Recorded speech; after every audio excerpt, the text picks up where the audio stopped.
Jiu-Jitsu em 1920, o Partido Democrata indicou o governador de Ohio, James Cox, como seu candidato para a sucessão do presidente Woodrow Wilson, que se aposentava. Ao mesmo tempo, nomeou Franklin Delano Roosevelt, de 38 anos, como seu vice-presidente. Roosevelt havia servido como secretário assistente da Marinha de Wilson. Mais importante, ele era primo de Theodore Roosevelt, ainda muito popular depois de sua presidência na primeira década do século.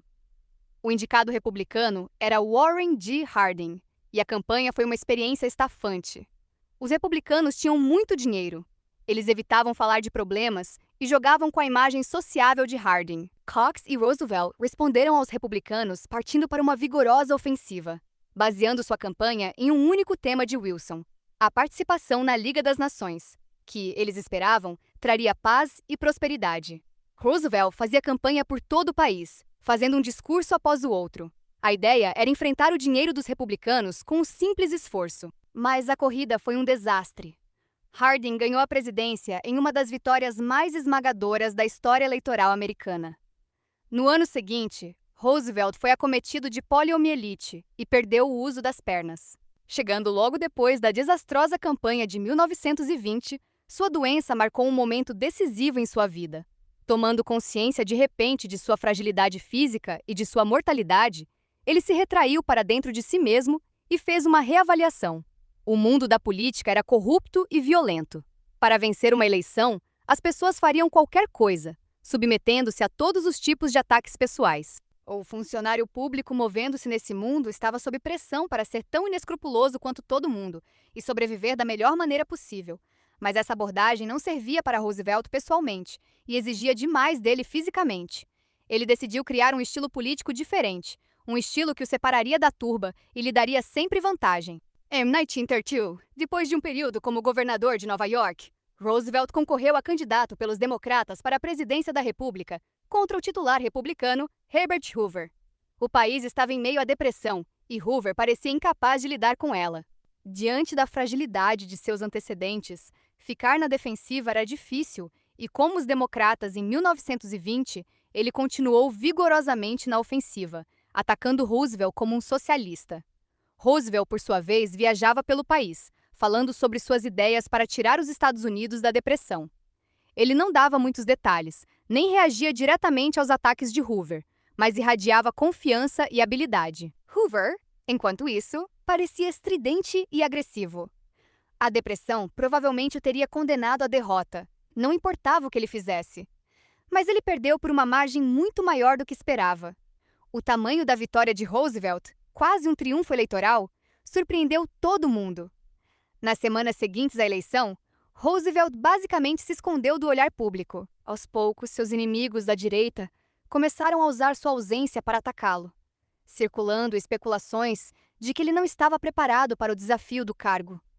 As críticas se tornaram mordazes e agressivas. No dia da posse, entretanto, Roosevelt fez um discurso inflamado, e em seus primeiros dias no poder, agora conhecidos como 100 dias, ele mudou da aparência de inatividade para uma poderosa ofensiva, acelerando a legislação que fez o país sentir como se finalmente alguma coisa estava sendo feita. O apedrejamento acabou. Durante os anos seguintes, este padrão se repetiu várias vezes. Roosevelt enfrentaria resistência.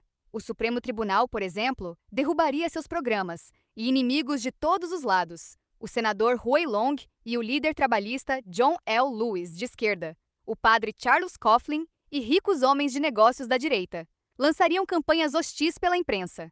Roosevelt se retraía, cedendo aos holofotes.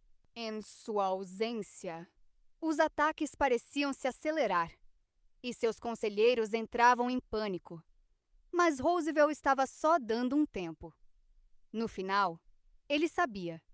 As pessoas se cansariam desses ataques e acusações sem fim, principalmente porque, ao se recusar a responder, ele os tornava inevitavelmente unilaterais.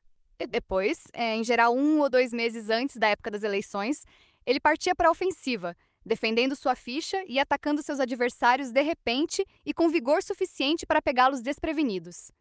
O senso de oportunidade também surpreendia o público, chamando as atenções para ele.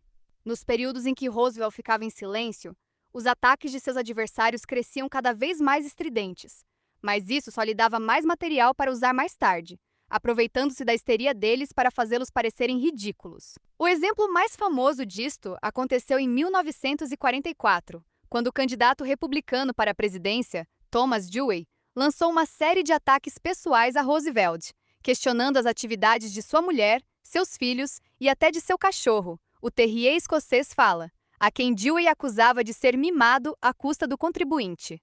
Roosevelt contrapôs em um discurso de campanha: os líderes republicanos não se contentam em atacar pessoalmente a mim ou a meus filhos, eles agora incluem meu cachorrinho, Fala. Ao contrário dos membros de minha família, Fala-se recente com isso. Quando eu soube que os autores de ficção republicanos tinham inventado uma história de que eu o havia esquecido em uma ilha das Aleutas e mandado um destroyer de volta para buscá-lo, a um custo para os contribuintes de 2 ou 3 ou 8 ou 20 milhões de dólares, sua alma escocesa ficou furiosa. Desde então, ele não é mais o mesmo. Estou acostumado a escutar falsidades maliciosas a meu respeito, mas acho que tenho o direito de contestar declarações difamatórias sobre meu cachorro. Engraçadíssimo. O discurso foi também impiedosamente eficaz. E como se seus adversários poderiam responder se ele citava de volta as próprias palavras que eles haviam usado? Anos após ano, os adversários de Roosevelt ficaram exaustos atacando-o, marcando ponto quando isso não tinha nenhuma importância e perdendo para ele uma eleição após outra fragorosamente.